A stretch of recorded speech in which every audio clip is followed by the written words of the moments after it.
السلام عليكم ورحمة الله وبركاته.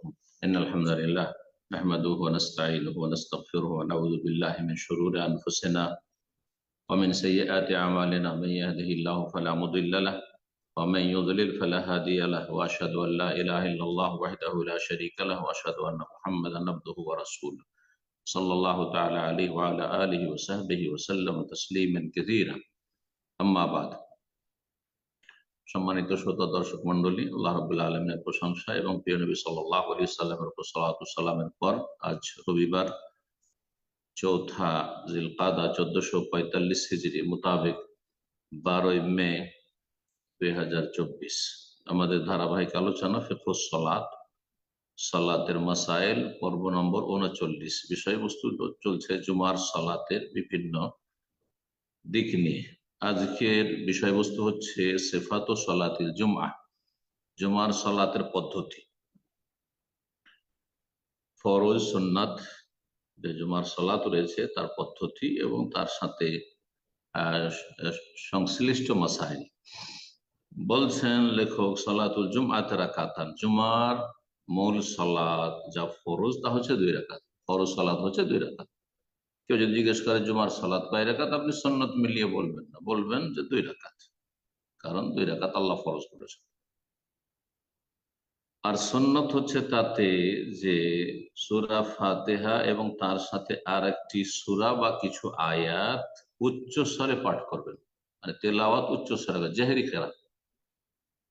অথচ জুমার সালাত জোহরের বিকল্প, কিন্তু জোহরে মনে মনে তেলাওয়াত সুন্নাত। জুমার সালাত এই ক্ষেত্রে ঈদের সালাতের সাথে সাদৃশ্যতা রয়েছে, জুমার সালাতের জোহরের সালাতের সাথে সাদৃশ্যতা নেই।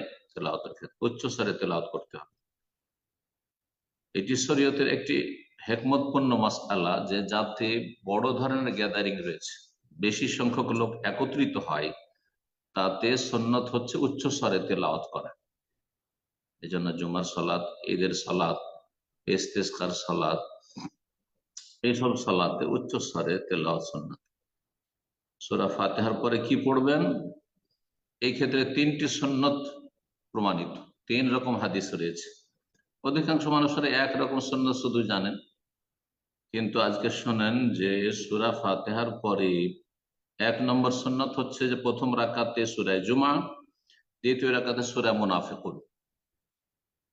দ্বিতীয় সুন্নত হচ্ছে প্রথম রাকাতে সূরা জুমা, দ্বিতীয় রাকাতে সূরা গাশিয়া। প্রথম রাকাতে জুমা, প্রথম পদ্ধতিটির প্রথম রাকাতের যে তিলাওয়াতের সূরা, আর তৃতীয় পদ্ধতি যেটি আসছে তার দ্বিতীয় রাকাতে যে সূরা তেলাওয়াত সূরা গাশিয়া, সেই সূরা গাশিয়া, জুমা এবং গাশিয়া। আর তৃতীয় পদ্ধতি হচ্ছে প্রথম রাকাতে সূরা আলা, দ্বিতীয় রাকাতে সূরা গাশিয়া। এটা অধিকাংশ সময় পড়বেন, কিন্তু সেখানে বাদ রাহমাতুল্লাহ বলছেন যে সব সময় গোটা বছর এবারে মোটেই তাতে কোন রকম মিস করলেন না, বিরতি দিলেন না, এমনটা না করাই ভালো। কেন? জনসাধারণ মোটা খায় মোটা বুঝে, এরা ওয়াজিব মনে করে নেবে, অথচ ওয়াজিব না, এটি সুন্নাত। যার ফলে মাঝে মাঝে ছেড়ে দেওয়া, 2-4-6 মাস পরে একবার দুইবার ছেড়ে দেওয়া, মাস 2 মাসে ছেড়ে দেওয়া, এটি হচ্ছে বেশি ভালো। কিছু কিছু সুন্নত আছে না চাইলে মানুষ ওয়াজিব মনে করে না। আর এটা হয়েছে আমাদের ভারত, বাংলাদেশ, পাকিস্তানে আহলে হাদিস মসজিদে আমাদের এক ভাই দায়ী, তো তিনি বলছেন যে দেশে গেলে জুমার দিনে আমি ফজরের সালাতে একটু পিছিয়ে থাকি, পড়াই না। ও হাফেজ নয়, আর ওর সূরা সাজদা একটু হয়তো মুখস্থতে আছে, দুর্বলতা আছে। কেন? সূরা সেজদা যদি প্রথম রাকাতে না পড়ি আর দ্বিতীয় রাকাতে ফজরে যদি সূরা দাহার না পড়ি, তো বলবে যে সুন্নতের খেলাফ কাজ করলে, যেন গুনাহের কাজ করি। যার ফলে না, এমনটা হওয়া উচিত নয়। আসলে জনগণ এটাকে ওয়াজিব মনে করে নিয়েছে। ওই রকম জুমার দিনে আহলে হাদিস মসজিদে কেউ সূরা আলা, সূরা গাশিয়া যদি না পড়ে, বা সূরা জুমা, মুনাফিকুন না পড়ে, অন্য সূরা জিলজাল পড়ে নিল, সূরা আলাম নাশরাহ লাকা সাদরাক, এই সুন্নাত জানেই না মনে হয় এই আলেম। তো এই ধরনের ক্ষতির কারণে মাঝে মাঝে ছেড়ে দেওয়া সুন্নাত। ওয়াইন কারা বিগাইরিহিমা জাযা, আর যদি কেউ মাঝে মধ্যে দুই সূরার কোনটাই পড়লো না, দুটো তিনটে পদ্ধতির কোনটাই করলো না, ছেড়ে দিয়ে অন্য সব জায়েজ, সেটা জায়েজ। ফাইসা সাল্লা রাকাতাইন সাল্লাম, দুই রাকাত পড়ে সালাম ফিরবে। জুমার সুন্নত, এখন জুমার দিনের সুন্নত সালাত, এই ক্ষেত্রে বেশ ভুল ভ্রান্তি রয়েছে আমাদের ভারত, বাংলাদেশ, পাকিস্তানে। কারণ অধিকাংশ লোক হানাফি মাজহাবের কথিত অনুসারী, ইমাম আবু হানিফা রাহিমাহুল্লাহর খাঁটি নির্ভেজাল অনুসারী নয়। নির্ভেজাল অনুসারী তখনই বলতাম যদি তার ইজা সাহাল হাদিস ও ফাহুয়া মাজহাবের আমল করত। ইমাম আবু হানিফা রাহিমাহুল্লাহর প্রসিদ্ধ উক্তি বিভিন্ন কিতাবাদিতে রয়েছে, সহি হাদিস আমার মজহাব, আমার কথা রাসূলুল্লাহ কথার বিরোধী হলে ছেড়ে দিও, আমার কথা সাহাবায়ে কেরামদের বিপরীত হলে ছেড়ে দিও। কিন্তু না, মজহাবকে ফরজ করে নেওয়া হয়েছে, যেন আসমান থেকে নাজিল করা হচ্ছে মজহাব, কোন একটা মজহাব মানতে হবে, যার ফলে বলছে যে কথিত হন। তারপরে আকিদার ক্ষেত্রে ইমাম আবু হানিফার সাথে মোটেই মিল নেই, দূরেরও সম্পর্ক নেই। আশারি মাতুরিদি আকিদা, ইমাম আবু হানিফা রাহিমাহুল্লাহর আকিদা সালাফি কোরআন সুন্নাহর আকিদা ছিল। তো আকিদাতে ইমাম আবু হানিফাকে মানেন না, বরং স্পষ্ট তারা বলছেন যে আমাদের ইমাম হচ্ছে আবু মানসুর মাতুরিদি। তাহলে আবার হানাফি কি করে হলেন? তার ইমাম আবু হানিফা রাহিমাহুল্লাহ সুফি ছিলেন না, নকশবন্দি, চিস্তি, কাদেরি আর সাহারওয়ার্দি এইসব বের কিছুই ছিলেন না। সুফিজমের বেদাত তার মধ্যে ছিল না। আর যারা আমার দেশের হানাফি, দেওবন্দি হোক আর বেরেলি, সব সুফি, গালি সুফি, চরমপন্থী সুফি, আর না হলে বেদাতি সুফি। যারা চরমপন্থী সুফি বড় শিরকি কুফরি আকীদা তো রয়েছে। তো যার ফলে বলছি যে আমার দেশের যারা দাবিদার হানাফি তারা খাঁটি হানাফি নয়। জি, তো তাদের এই জুমার সুন্নতের ক্ষেত্রে ভুল আমল রয়েছে। মনে করে জোহরের উপরে কেয়াস করে জোহরের আগে চার, তাদের যে দুইয়ের হাদিস কখনো তারা বলবে না যে আব্দুল্লাহ বিন উমর রাদিয়াল্লাহু আনহু জোহরের যে দুই রাকাতের সুন্নত রয়েছে, এটা কোনো হানাফি জানে না, সাধারণ মানুষ, তাদেরকে শেখানোই হয় না সহিহ বুখারী হাদিস। আরে সবটাই সুন্নত শেখান, দুইও আছে চারও আছে, না শেখাবেন না। চার তো জোহরে যখন চার, তখন জুমা তো তারা চার ধরে নেয়, জুমার আগে চার রাকাত সুন্নত, অথচ জুমার আগে কোনো সুন্নত নেই। তাহিয়াতুল মসজিদ শুধু আছে, শুধু তাহিয়াতুল মসজিদ। আর তারপরে নফল ফাসাল্লা মা কুতিবা লাহু, যা তার লেখনীতে আছে, নফল দুই দুই পড়তে থাকলো, যার যত ইচ্ছা পড়লো, কেউ কোরআন তেলাওয়াত করছে, কেউ জিকির আজকার করছে, কেউ দোয়া করছে, কেউ নফল করছে, অসুবিধা নেই। 2, 4, 6, 10 যা পড়ে পড়ুক, জুমার খুতবা শুরু হওয়া পর্যন্ত। এই জন্য সহিহ সুন্নতটি জানেন। বলছেন যে বাড়িতে যদি পড়েন আপনি সুন্নাত, আর এটি উত্তম। আফজালু সালাতিল মারই ফি বাইতি ইল্লাল মাকতুবা, নবী সাল্লাল্লাহু আলাইহি ওয়াসাল্লাম বলছেন যে কোনো মানুষের উত্তম সালাত হচ্ছে, পুরুষ হোক নারী, উত্তম সালাত হচ্ছে তার বাড়িতে। ইল্লাল মাকতুবা, ফরজের ক্ষেত্রে পুরুষ লোক ফরজ জামাতে গিয়ে পড়বে, বাকি সুন্নত নামাজ মসজিদে পড়ার চাইতে বেশি নাকি বাড়িতে পড়লে পাবে। দোকানপাটে পড়লে, অফিসে পড়লে, নির্জনে পড়লে বেশি নাকি পাবে। জুমার পরে 2 রাকাত বাড়িতে পড়া সুন্নত। আর যদি মসজিদে পড়ে তো 4 সুন্নত। ইউসাল্লিফি বাযিল আহিয়ান আরবান বিসালামেন, আর বাড়িতেও যদি কেউ দুই দুই করে 2 সালামে পড়ে তো পড়তে পারে কখনো, কারণ যে হাদিসটিতে 4 আছে তার উপর আমলের জন্য বলছেন। আম্মা ইযা সাল্লা ফিল মসজিদে, কিন্তু যদি মসজিদে পড়ে তো ফায়ুসাল্লি আরবান বিসালামেন, 4 রাকাত পড়বে, মসজিদে পড়লে 4 পড়বে।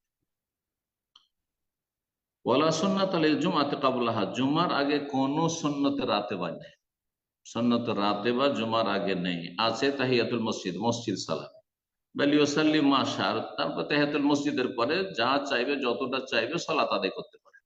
নিষেধ করছেন আপনি 4 সুন্নত বলিয়েন না, বলেন যে তাহিয়াতুল মসজিদ 2, আর তারপর যত পারবা পড়ো, 4 পড়ো, 6 পড়ো, 8 পড়ো, 10, 20 যা পড়ে পড়ো। তারপরে খুতবার সময় কথা বলা সম্পর্কে মাসআলায় বলছেন, আল কালামু আসনা আল খুতবাতি, খুতবা চলাকালীন যদি কোন মুসল্লি কথা বলে, ইউফসিদুল আজর, নেকি নষ্ট হয়ে যাবে, জুমার যে ফজিলত নেকি তা নষ্ট হয়ে যাবে। ওয়া ইউলহাকুল ইসম বা ইউলহাকুল ইসম, জি, গুনাহগার হবে। গুনার ভাগী হবে। সুতরাং ফালা ইয়াজুজুল কালাম, খুতবা চলাকালীন অবস্থায় কথা বলা জায়েজ নয়। ইমামের খুতবা চলছে এই অবস্থা। একমাত্র কথা বলতে পারে ইমাম কোন মুসল্লির সাথে প্রয়োজন মনে করলে। কোন মুসল্লিকে যে ভুল কাজ করছে, মানুষের কাঁধের উপরে ডিঙ্গে ডিঙ্গে আসছে, বলে এই জিনিস আনাইতা ও আজাইতা, তুমি পরে এসছো আর মানুষকে কষ্ট দিচ্ছ। ইমাম কথা বলতে পারবে, আর ইমামের সাথে কেউ কথা বলতে পারবে। মুসল্লির সাথে কথা বলা যায় না, হারাম। খুতবা চলাকালে মাকরুহ নয়, বরং হারাম, না যায়। ওমাই ইউকাল্লিমুল ইমাম লিমাসলিহা, আর যদি ইমামের সাথে কেউ কথা বলতে চায়, যেমন যে বৃষ্টির দরখাস্ত করেছিল সাহাবী, কথা বলেছে বাইরে থেকে এসে, বলে ইয়া রাসূলুল্লাহ দোয়া করেন, আমরা সব ধ্বংস হয়ে গেলাম অনাবৃষ্টিতে, দুর্ভিক্ষে। তারপরে সব ইয়া রাসূলুল্লাহ ডুবে শেষ হয়ে গেলাম এই টানা এক সপ্তাহের বর্ষা বৃষ্টি। সালামের জবাব দেওয়া যাবে, তাশমিতুল হাঁচির জবাব, পাশের লোক হাঁচি বললো, হাঁচির রাহমাকাল্লাহ বলতে পারবে। সালাত অবস্থায় বলতে পারবে না, কিন্তু খুতবা অবস্থায় বলতে পারবে। খুতবা শুরু হওয়ার আগে কথা বলা জায়েজ। ইমাম বসে আছে, বসে গেছে মেম্বারে, কিন্তু খুতবা শুরু হয়নি, কথা বলতে পারবেন যদি প্রয়োজন হয়। খুতবা শেষ হওয়ার পরে কথা বলতে পারবেন, সালাত শুরু হওয়ার আগে। একামত হচ্ছে অথবা একামত হতে যাচ্ছে ওই সময়। আর মানুষের কাঁধের ওপর দিয়ে ডিঙিয়ে ডিঙিয়ে সামনের দিকে জায়গা আছে বা সামনে আগের কাতারে গিয়ে ফজিলত নেবে, এটি হারাম, এটি জায়েজ না জুমার দিনে, বিশেষ করে জুমার দিনে। আর এমনিও মসজিদে মানুষ বসে আছে আর ফাঁকা কোনো রাস্তা নেই সামনে যাওয়ার, আর আপনি মানুষের কাঁধ সরিয়ে সরিয়ে যাচ্ছেন, এটা অন্য সলাতে হইলেও এটি অপছন্দনীয়। আর জুমার দিনে হারাম, নবী সাল্লাল্লাহু আলাইহি ওয়াসাল্লাম কঠোরভাবে নিষেধ করেছেন। ইমাম যখন খুতবা চলবে তখন বিশেষভাবে। জুমার দিনে ইমামের খুতবা চলাকালীন জুমা মসজিদে কেউ যদি পা মড়িয়ে পা খাড়া করে, হাঁটু খাড়া করে, এহতেবা বলা হয়, নিতম্ব ভর দিয়ে দুটো পা মড়িয়ে আর হাঁটু খাড়া করে বসা, আর এইভাবে ধরে থাকে, অনেকে এভাবে হাঁটু দুটোকে ধরে থাকে। এতে হয় কি, হঠাৎ করে যদি তন্দ্রা আসে তাহলে উল্টে পড়ে যাবে। হ্যাঁ, আর তারপরে এতে গাফিলতি উদাসনীয়তা আসবে। সুতরাং এই কারণে এটি মাকরুহ, অপছন্দনীয়, নিষেধ করেছেন নবী সাল্লাল্লাহু আলাইহি ওয়াসাল্লাম। জুমার সালাত কায়েম করবেন, এই ক্ষেত্রে সরকারের অনুমতি নিতে হবে।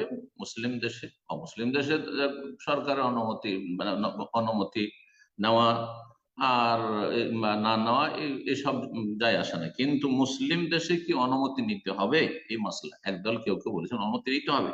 লেখক বলছেন ইকামাতুল জুমআতি ফিল বালাদ, কোন দেশে শহরে জুমা কায়েম করার জন্য যদি সবগুলি শর্ত বিদ্যমান থাকে, ও জুমা কায়েমের জন্য শর্ত মওজুদ রয়েছে, লা ইশতারাতু লাহু ইযনুল ইমামের পারমিশন জরুরি নয়, যে সরকার থেকে আওকাফ থেকে পারমিশন দিবে তারপরে জুমা করতে পারবেন, এমনটা নয়। যদি কোথাও দেখা যায় যে আমরা এতটি লোক আছি, জুমা ফরজ হয়ে আছি, আর আমরা স্থায়ীভাবে এখানে বসবাস করছি, তাহলে গিয়ে অনুমতি নিতে হবে অফিসিয়াল, তারপরে জুমা শুরু করবেন, এটার প্রয়োজন নেই। সে অনুমতি দিক সরকার আর নাই দিক, জুমা কায়েম করবে। এক শহরে একটি জুমা যদি হয়, কিন্তু যদি একই গ্রামে আমাদের দেশে এই যে মুসিবত, একই গ্রামে 4টি-5টি জুমা, প্রত্যেক মসজিদে জুমা, পাড়ায় পাড়ায় জুমা, এমনটা যদি হয়, আম্মা তাআদ্দুদুল জুমা ফি আকসার মিন মাওদিন বিল বালাদে, একটি শহরে একটি গ্রামে যদি অনেকগুলি জুমা কায়েম হয়, বিভিন্ন রকমের জুমা, একই গ্রামে ছোট ছোট্ট গ্রাম, 2টা-3টে জুমা হচ্ছে মসজিদে, ফালা ইয়াজুজু ইল্লা লিহাজাতিন, প্রয়োজন না হলে জায়েজ না, জায়গা হয় না মসজিদে তখন জায়েজ।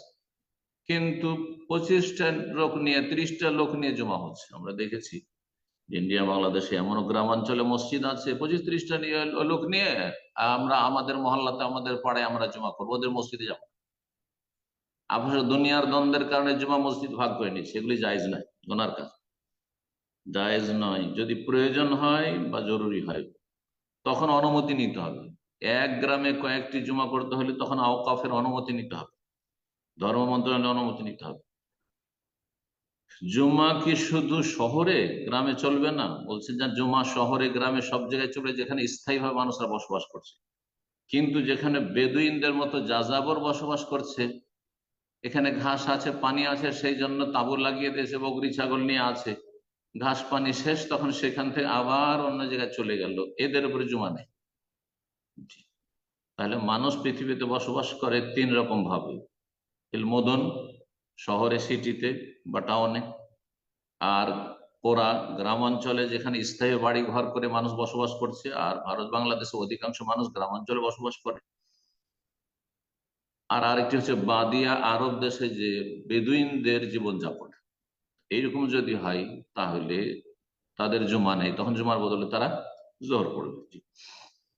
বলছে মান দাখালা, কোনো ব্যক্তি যদি মসজিদে প্রবেশ করে আর দেখছে যে ইমাম খুতবা শুরু করে দিয়েছে, তাহলে বসবে না 2 রাকাত পড়বে? বলছে বসবে না, লামিয়া জেলেস, বসবে না হাত্তা ইউসাল্লিয়া রাখা যাওয়া, তখন 2 রাকাত পড়ে না, 2 রাকাত পড়তে হবে। কিন্তু হানাফি মাযহাব সহিহ বুখারীর এই হাদিস কে তারা উপেক্ষা করেছে। আলা ইয়াজলিস, বসবেন না হাত্তা ইউসাল্লিয়া রাকাতে। নবী সাল্লাল্লাহু আলাইহি ওয়াসাল্লাম খুতবা চলাকালীন দেখে একটা লোক এসে বসে গেল, সাল্লাইতে রাকাতে, পড়েছো? না, পড়িনি। বললেন যে আগামী থেকে এমনটা করবে না, বরং বললেন যে কম ফারকা রাখাতে, ওঠো 2 রাকাত পড়ো তারপর বসো। তখনই হাতে নাতে সংশোধন করেছেন। সুতরাং এটি না জায়েজ কাজ যে মসজিদে যাবে আর গিয়ে খুতবা চলছে চুপচাপ গিয়ে বসে গেল, না, 2 রাকাত পড়ে বসে।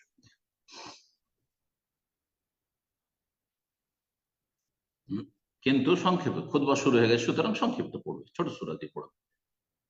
মসজিদে যদি কারো তন্দ্রা আসে, ঝিমাচ্ছে, তাহলে কি করণীয়? বলছে যে তন্দ্রা আসে তো জায়গা পরিবর্তন করে, একটু চোখ চোখ মুখ ধুয়ে চলে আসেন, এটা করতে পারেন। সুন্নাত আইয়াতাহাওয়ালা মিন মাজলিসিহি যালিকা ইলা গায়রিহি, আপনি নিজ জায়গায় ছেড়ে দিয়ে অন্য জায়গায় বসেন, একটু নড়াচড়া করেন, তাহলে আপনার নিদ্রাটা কেটে যাবে। জুমার দিনের গোসল, জুমার দিনের গোসল কেউ কেউ ওয়াজিব বলেছেন, কিন্তু সঠিক মত হচ্ছে অধিকাংশ আইম্মায়ে কেরামদের জুমার দিনের গোসল হচ্ছে সুন্নাতে মুআক্কাদা, যদি শরীরে দুর্গন্ধ না থাকে। ওয়াজিবু আলা মান বিহি রায়াতুন কারিহা, কারো শরীরে যদি দুর্গন্ধ থাকে, আশেপাশের লোক কষ্ট পাবে, তাহলে তার জন্য ওয়াজিব। এই মতটি মাঝামাঝি মত। একদল বলছেন যে সবার জন্য সুন্নাতে মুআক্কাদা, আর একদল বলছেন সবার জন্য ওয়াজিব।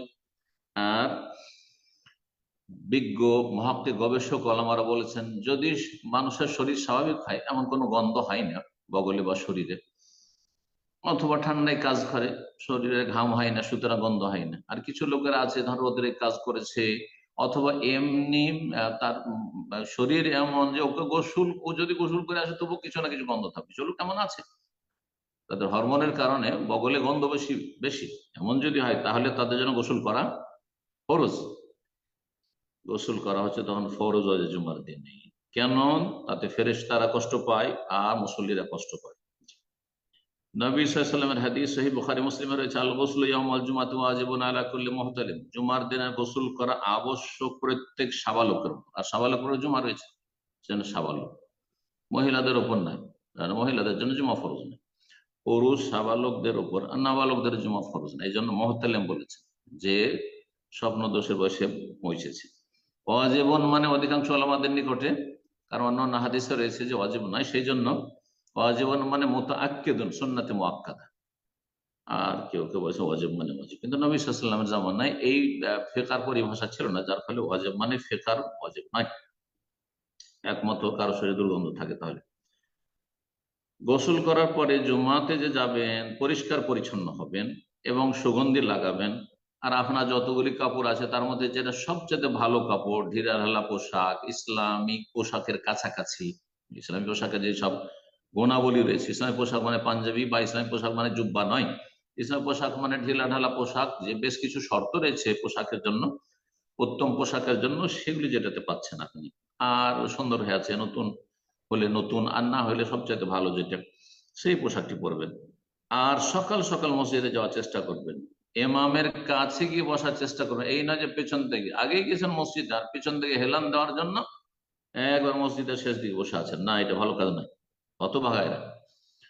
এবং যতটা সম্ভব হবে নফল পড়বেন আপনি, বেশি বেশি দোয়া করবেন এবং তেলাওয়াত করবেন, তারপরে বলছেন খুতবার বিষয়, যে খুতবা যিনি দেবেন তিনি সালাত আদায় করবে, সালাতের ইমামতি করবে, এটি হচ্ছে সুন্নাত।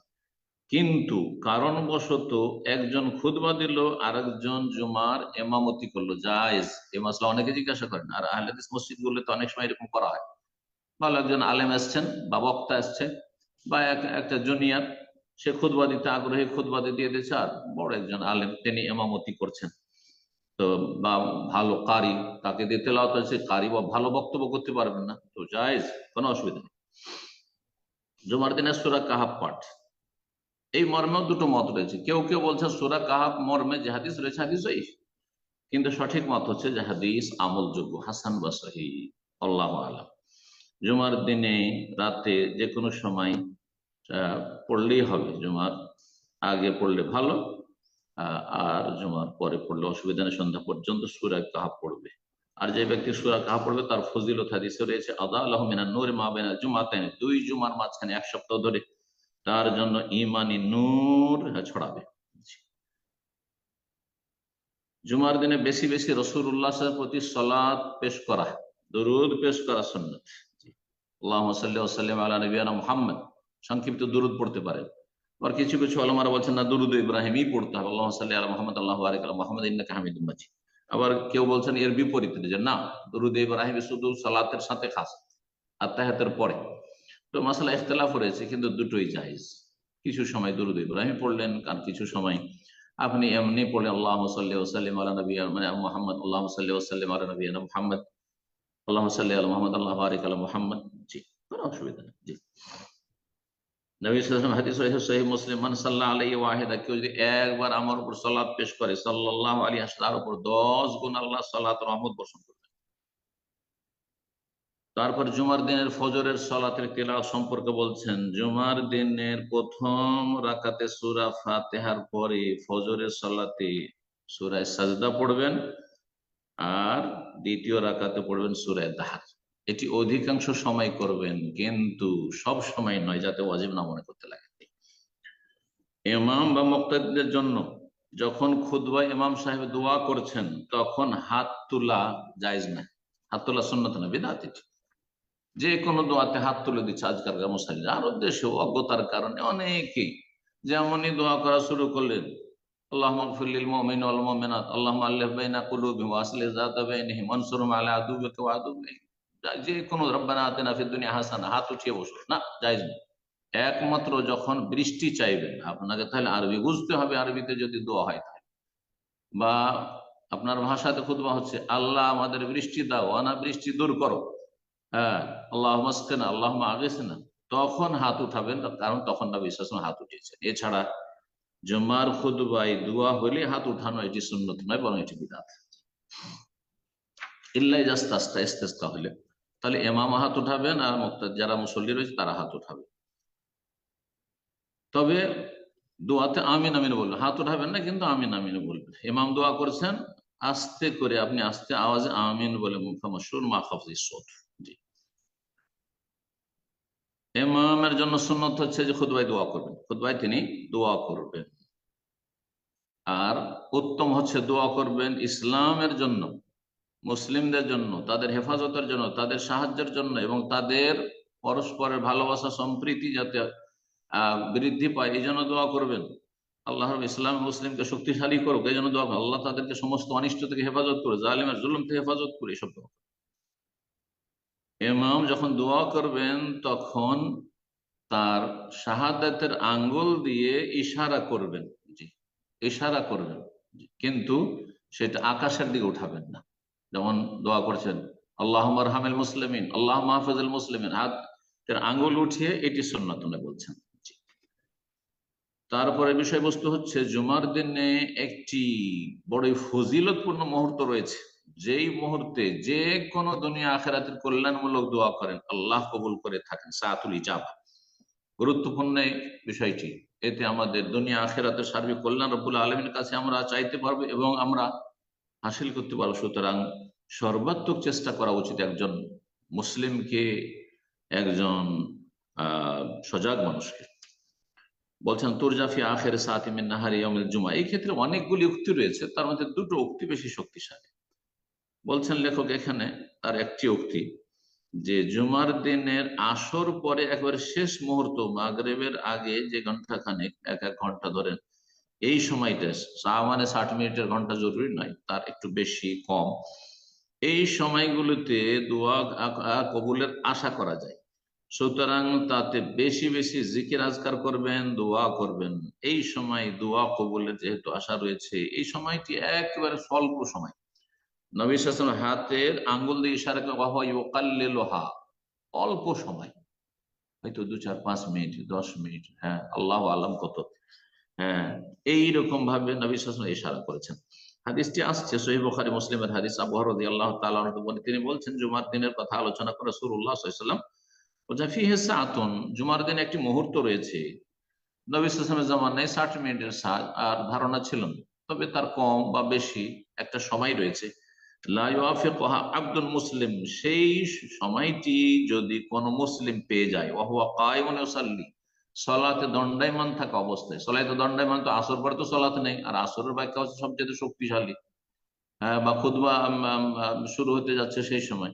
তো যাই হোক, বা খুতবা শুরু হওয়ার থেকে শুরু করে আপনার খুতবা শেষ হওয়া পর্যন্ত বা সালাত শেষ হওয়া পর্যন্ত, তো সালাতে দাঁড়িয়ে থাকার মানে হচ্ছে সালাতের জন্য অপেক্ষায় থাকা। এক ব্যক্তি আসর পরে মাগরিব পর্যন্ত মসজিদে বসে আছে অথবা মুসাল্লায় বসে আছে, প্রস্তুত বা ওযু বসে আছে, মাগরিবের সালাতের জন্য প্রস্তুত হয়ে আছে। তো যে ব্যক্তি সালাতের জন্য প্রস্তুত হয়ে থাকে, সে যেন সালাত অবস্থায় থাকে, এটি ব্যাখ্যা করা হয়েছে। আল্লাহর কাছে কোনো কিছু যদি আসআলুল্লাহ তাআলা শাইআন, কোনো কিছু, ইল্লা আতাহু, আল্লাহ অবশ্যই দেবেন। ও আশারা বিয়াদি, নবী সাল্লাল্লাহু আলাইহি ওয়াসাল্লাম নিজ হাত দ্বারা ইঙ্গিত করবেন, ইউকাল্লিলুহা, সময়টি একবারে মুহূর্ত, অল্প সময়, অল্প সময়। আল্লাহ আমাদেরকে সে সময় হাসিলের তৌফিক দান করুন। কারো যদি জুমার সালাত ছুটে যায় তাহলে কি করবে? কাযাহা যোহরান আরবার, 4 রাকাত যোহর কাজা করবে, জোহর পড়তে হবে। যদি সে ওজোর বশত অনিচ্ছাকৃত ছুটেছে, নিরুপায় ছিল, ফালা ইসমালে, গোনা হবে না। ওয়াইনকানা গায়রা মাযুর, নাকে তেল দিয়ে ঘুমাচ্ছে, হ্যাঁ, বিনা কারণে লেট করেছে আর জুমার সালাত পেল না, ছুটে গেল, তাহলে আজমা সে গুনাহগার। তাফরিতি বে সালাতে, জুমার সালাতে সে যেহেতু ত্রুটি করলো, এই জন্য আবুল জাদ বর্ণনা করেছেন, রাসূলুল্লাহ সাল্লাল্লাহু আলাইহি ওয়াসাল্লাম বলেছেন, মান তারাকা সালাসা জুমাইন তাহাওয়ানান, কেউ যদি অলসতা অবহেলা করে 3টি জুমা ছেড়ে দেয়, তাহাওয়ানান বিহা তাবা আল্লাহু আলা কলবি, আল্লাহ তার অন্তরে মোহর লাগিয়ে দেবে। জুমা পড়ার সুযোগ নেই, কোনো মসজিদ নাই, এমন জায়গায় বাস করছি, এইরকম ক্ষেত্রে নয়, বরং অবহেলা করে পারবে, তারপরে জমা পড়তে গেল, বিভিন্ন বাহানা করে, দুনিয়ার অজুহাত, দুনিয়ার কাজ করতে পারছে, ওর চাইতে কঠিন পরিশ্রম করে, কিন্তু জুমা পড়তে যাবে না, তাহলে আল্লাহ তার অন্তর মোহর লাগে, জীবনে আর ভালো কথা ঢুকবে না, হেদায়েত নসিব হবে না। হাদিস আবু দাউদ তিরমিজিতে রয়েছে এবং হাদিসটি আল্লামা আলবানী রাহিমাহুল্লাহ সহিহ বলেছেন। জুমার দিনে যদি ঈদ হয়ে যায়, ঈদুল আজহা বা ঈদুল ফিতর, এই ক্ষেত্রে বলছেন যে সাকাতা হুজুরুল জুমআতে আলা মান সাল্লাল্লাহু, যেই ব্যক্তি ঈদ পড়েছে, ঈদের সালাত সকালে হয়ে গেছে জুমার আগে, তাহলে জুমায় আসার ক্ষেত্রে ইখতিয়ার দেওয়া হয়েছে, আপনি আসলে ভালো, এটি উত্তম। আর যদি জুমাতে হাজির না হন তাহলে আপনি গুনাহগার হবেন না, আপনি জুমার যে ইজতেমা গ্যাদারিং, তার চেয়ে বড় গ্যাদারিং ইজতেমাতে, বড় ইজতেমাতে আপনি হাজির হয়ে গেছেন, বড় ইজতেমা ছোট ইজতেমাটিকে ঢেকে নিয়েছে, সামিল করে নিয়েছে। এটা অধিকাংশ আলেমদের মত, আহলুল হাদিস, হানাবিলা ইত্যাদি। কিন্তু হানাফি মযহাবে বলছেন না না না, এই ক্ষেত্রে সেই হাদিস হতে পারে ইমাম আহমদ রাহমাহুল্লাহর কাছে পৌঁছেনি, কিন্তু হাদিস আমাদের কাছে পৌঁছেছে, সুতরাং হানাফিদের উপর ফরজ যে এই মাসলায় বিশ্বাসী হবে তারা। কিন্তু আবার বলছি, উত্তম হচ্ছে জোহরে জুমাতে হাজির হওয়া। আর যারা জুমায় হাজির হবে না, অনেকে ভুল করে, আমার কাছে বেশ কিছু লোক এমন হয়েছে যে ঈদ পড়ে নিয়েছে সকালবেলা, আর জুমাতেও জানি জোহর পড়েনি। আমি বললাম যে গুনাহগার আপনি, তওবা করেন আল্লাহর কাছে, আর জোহর পড়ুন আবার। কয়েকদিন পরে এসে তার এই অবস্থা বয়ান করছে, এটা অজ্ঞতার কারণে। যেই ব্যক্তি জুমা ঈদের দিনে ঈদ পড়ে নিল আর জুমায় গেল না, তার উপর জোহর ফরজ হয়ে আছে। ইল্লাল ইমাম, তবে গ্রামের যিনি ইমাম হবেন, ফাইনাল্লাহ তাসফু, তাকে যেতে হবে, তাকে জুমা পড়তে হবে, কারণ সে না গেলে কে জুমা পড়াবে, ঠিক? অথবা সে কাউকে দায়িত্ব দেবে। যে ব্যক্তি ঈদ পড়েনি, সকালে হয়তো ঈদে হাজির হয়, তাহলে তার উপর জুমা ফরজ আছে। ওয়াইন সাল্লাহ মান সাল্লাল ঈদ আজজাত আন সালাতি যুহরি, আর কেউ যদি ঈদ পড়ার পরে জুমাও পড়ে, তাহলে আর জোহর পড়তে হবে না। আর একটি হাদিস দিয়ে আজকের আলোচনা শেষ করছি, তা হচ্ছে নবী সাল্লাল্লাহু আলাইহি ওয়াসাল্লামের একটি হাদিস রয়েছে, আফদালুস সালাওয়াত ইনদাল্লাহি তাআলা সালাতুস সুবহি ইয়াউমাল জুমআ, জুমার জামাতে, জুমার দিনের ফজরের সালাত আল্লাহর নিকটে সবচাইতে উৎকৃষ্ট সালাত জামাত সহকারে। জামাত সহকারে জুমার দিনে জামাত সহকারে ফজরের নামাজ পড়া সবচাইতে উত্তম সালাত, উত্তম নামাজ।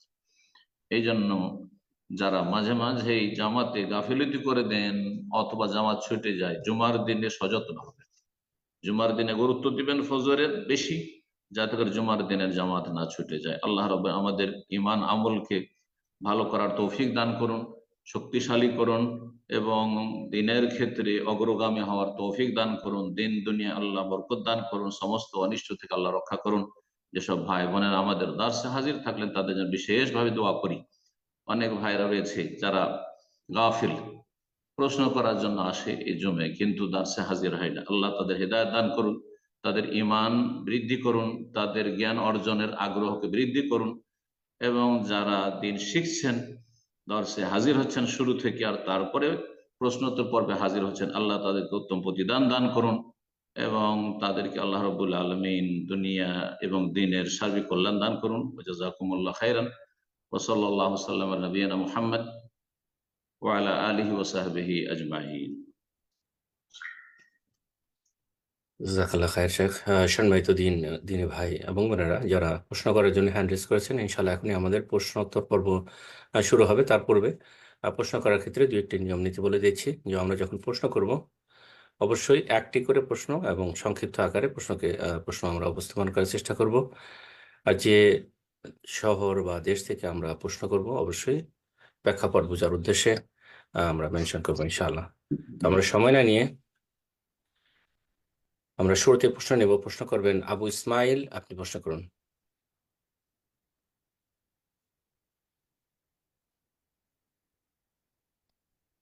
আবু ইসমাইল, ফোনটা আনমিউট করে নিন, প্রশ্ন করুন।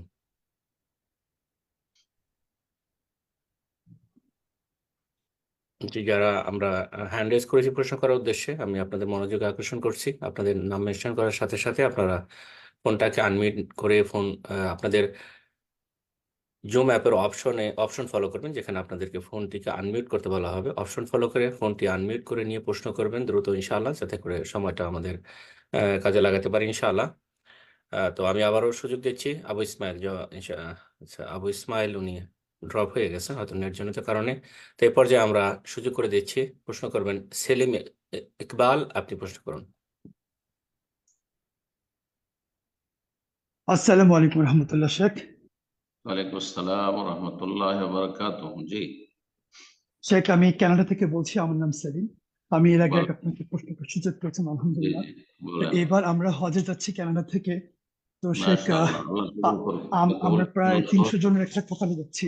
আমিন আমিন আমিন। তো শেখ, বোধহয় আমাদের সফরের আগে আপনাকে আর সুযোগ পাবো না প্রশ্ন করার। আমি অনুরোধ করছি দুটো প্রশ্নের জন্য, আমি জানি না পাবো কিনা। তো প্রথম প্রশ্নটা আপনাকে বলছি, আর দ্বিতীয় প্রশ্নটা আমাদেরকে সৌদি সরকারের আইন অনুযায়ী আমরা বিপদে পড়ে গিয়েছি। তো প্রথম প্রশ্ন হচ্ছে, স্যার আমি একটা হাঁপাচ্ছি, কাজ দৌড়াচ্ছিলাম তো, এক কাজে ছিলাম তাই। আহ তো প্রথম প্রশ্ন হচ্ছে শেখ, আমি 2012-তে আমি একবার হজ করেছিলাম। আমার সে একটু অভিজ্ঞতা এবং আমাদের পরবর্তীতে আওয়াজগুলো আসছে না কেন ইকরাম ভাই?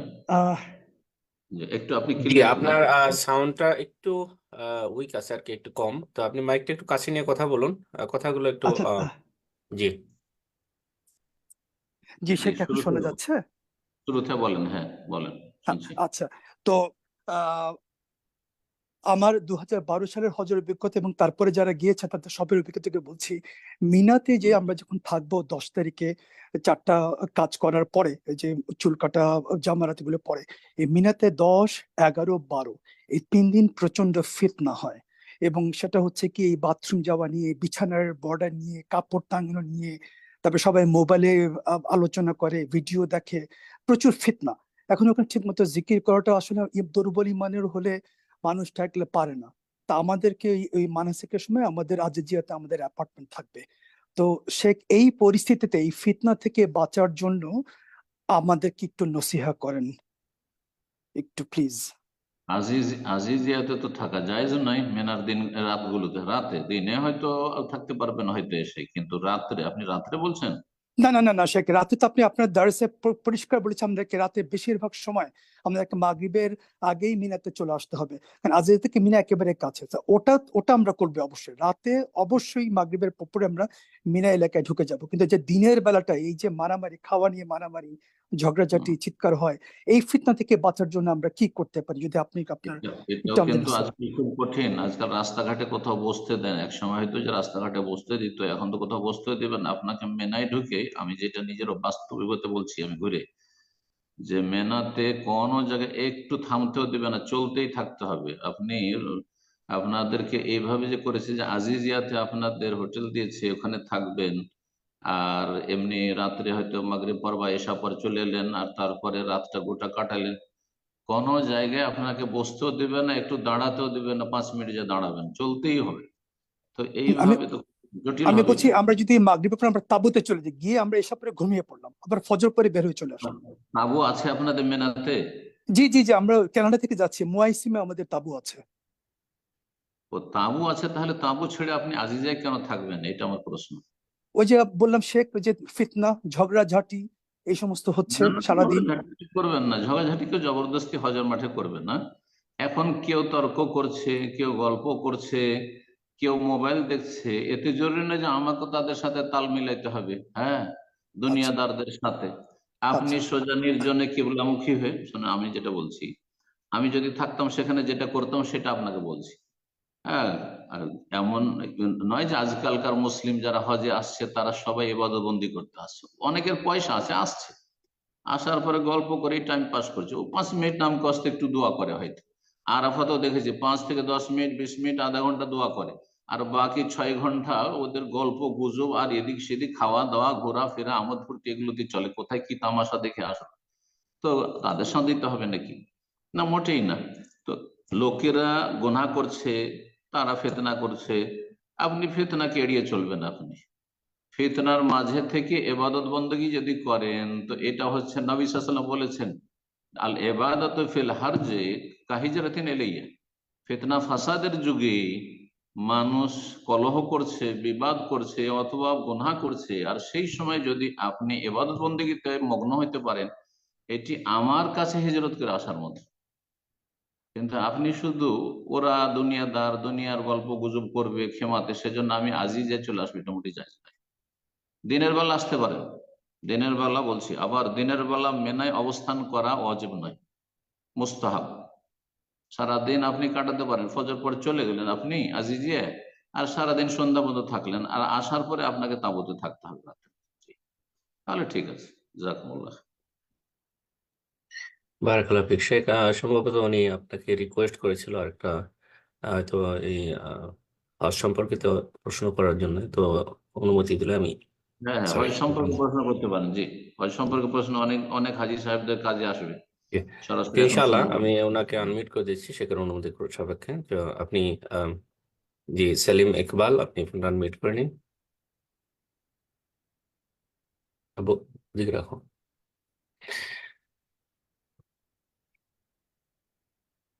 শেখ সম্ভবত উনি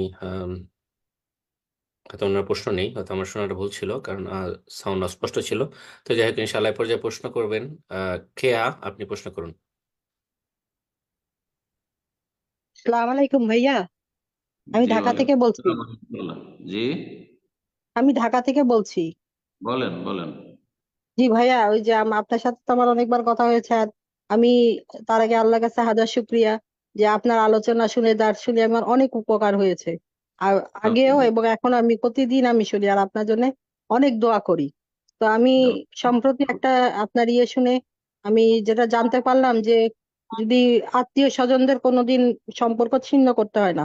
কিন্তু আমি সংক্ষেপে বলি যে আমি তো একে তো অসুস্থ পঙ্গু, আর আমার আব্বা 40 বছর আগে আরেকটা বিয়ে করেছেন। করার পর থেকে না আমাদের কোনো ভাই বোন ভরণ পোষণ করেন না। তো এখন আমার মা মরে গেছে আজকে 10 বছর হয়। তো এই আমার তো বিয়েও হয় নাই, আমি তো আমার বাবের আন্ডারে, তাই না? কিন্তু আমার আব্বা আমার কোনো ভরণ পোষণ নেন না, যোগাযোগ করেন না। আমার মার তরফ থেকে যে সম্পত্তি পেয়েছে, মানে আমার নানা নানির থেকে পাইছি, ওখান থেকে আমার চিকিৎসাও চলে, আমার ওইভাবেই চলছে। আমার তাও আরেক বোনের আন্ডারে থাকি আমি। তা আমারটা জি আল্লাহর রহমতে আল্লাহই আমার ব্যবস্থা করে দিচ্ছেন ইনশাল্লাহ। কিন্তু আমার কথা হলো কি, আমার মাঝে মাঝে না অভিমানে আমার আব্বার সাথে আমি কথা বলা বন্ধ করি, কারণ আমার আব্বা তো জীবনে আমাদের ফোন দিলেও খবর নেয় না, আমাকে এসেও দেখে না, মানে অনেক আল্লাহ। অনেক সমস্যা। মোট কথা আমার কষ্ট লাগে। তা আমি যে মাঝে মাঝে আমার এই মান অভিমানে আব্বার সাথে কথা বলা বন্ধ করে দিই, তো এতে কি আমার গুনাহ হবে? কিন্তু আমি বলতে চাই, যদিও বলি না, আব্বা মনে হয় 30 সেকেন্ড, কখনো 1 মিনিট বলে মা মা বলে জি ঠিকই, বোন, কিন্তু প্রশ্ন সংক্ষিপ্ত করুন ইনশাআল্লাহ।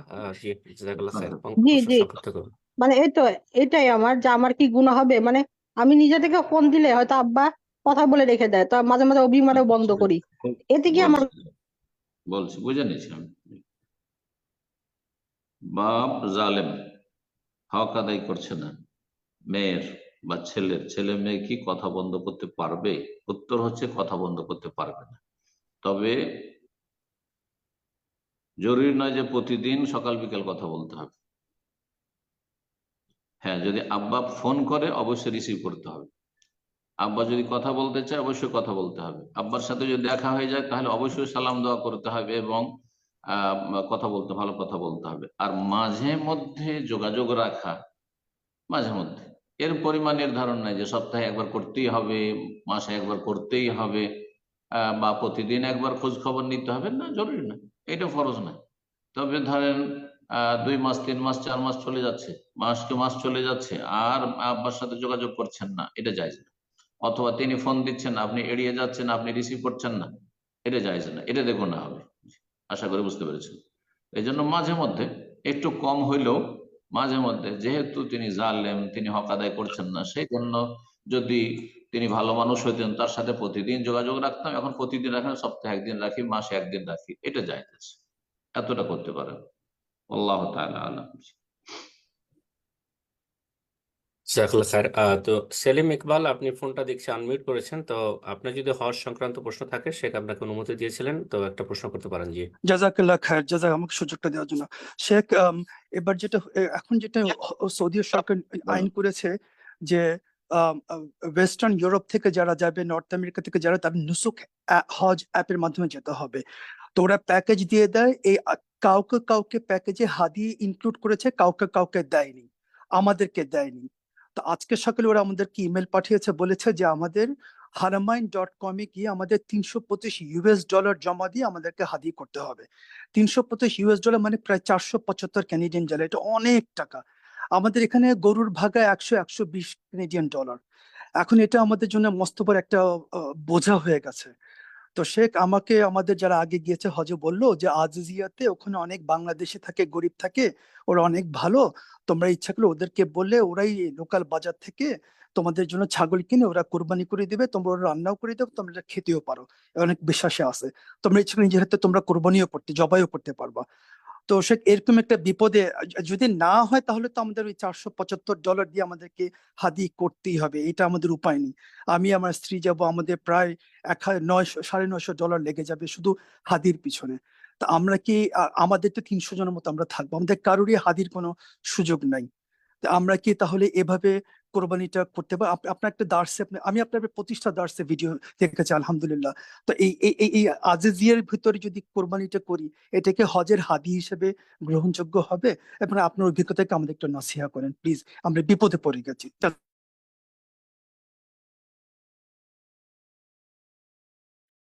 জাযাকাল্লাহ খাইর। শেখ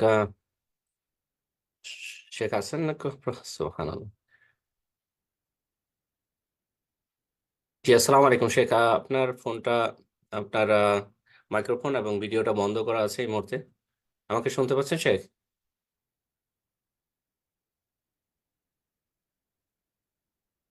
আসসালামু আলাইকুম রহমতুল্লাহ বরকাত।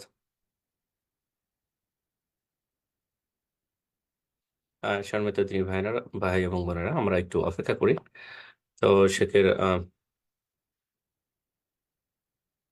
সম্ভবত মাইক্রোফোনটা বন্ধ হয়ে গেছে আসলে, এবং ভিডিওটা, তো শেখ খেয়াল করছেন। জি, আসসালামু আলাইকুম শেখ। শুনছেন আমাকে? জি জি জি, শুনতে পাচ্ছি। আপনি কি প্রশ্ন শুনেছেন ভাইয়ের? আমি প্রশ্ন শুনেছি, আমি জি জি শুনছিলাম, আপনার কথা জি জি শুনছিলাম। জি জি জি, আপনি কন্টিনিউ করুন। জি, জাযাকাল্লাহ খাইর। ভাইয়ের প্রশ্ন হচ্ছে যে আমরা যদি ব্যাংকে জমা করছি টাকা কোরবানির জন্য, হাদির জন্য, তাহলে তাতে অনেক টাকা লাগছে। দেখেন, ব্যাংকে জমা করা কোনো সুন্নতি কাজ নয়, কোনো আবশ্যক নয়।